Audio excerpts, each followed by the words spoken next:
आता आपण तुम्ही तर रूमवरच राहत होता. तर रूमवर राहत असताना तुमच्याबरोबर अनेक मित्र असतील तुमच्याबरोबर.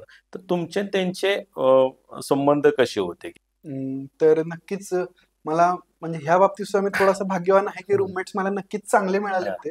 त्याच्यामुळे आम्ही जेव्हा कधी भेटायचो, कारण ची तयारी अशी आहे, की तुम्ही बऱ्यापैकी लढाई आहे 90-95% लढाई एकट्याने लढायची आहे. त्याच्यामुळे असं होतं, की तुम्ही थोडेसे एकटे पडू शकता या तयारीमध्ये. तर ह्याच्यामध्ये रूममेटचा एक चांगला वाटा येतो, की जेवणाचा वेळ असेल, रात्री हं. झोपण्याची वेळ असेल, यावेळी काही गंमत-जंमत झाली, गप्पा हां. झाल्या किंवा कधी-कधी अभ्यासातली काही गोष्टी आपल्याला कळत नसतात, की "अरे बाबा, ह्याचं उत्तर असं कसं? माझा तर विचार करण्याची पद्धत ही आहे."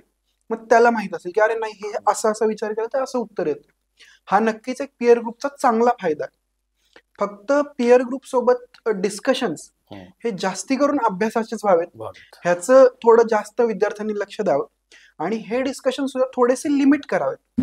कारण असंही बऱ्याचदा होतं, की मुलं चहाच्या टपरीवर जाऊन हां. 1-1 तास-तास भारताने परराष्ट्र नीती कशी नेमली पाहिजे किंवा मी प्रशासनात आल्यावर काय काय-काय करेल, करणार? ह्याच्यावर 1.5-1.5, 2-2 तास चर्चा करतात.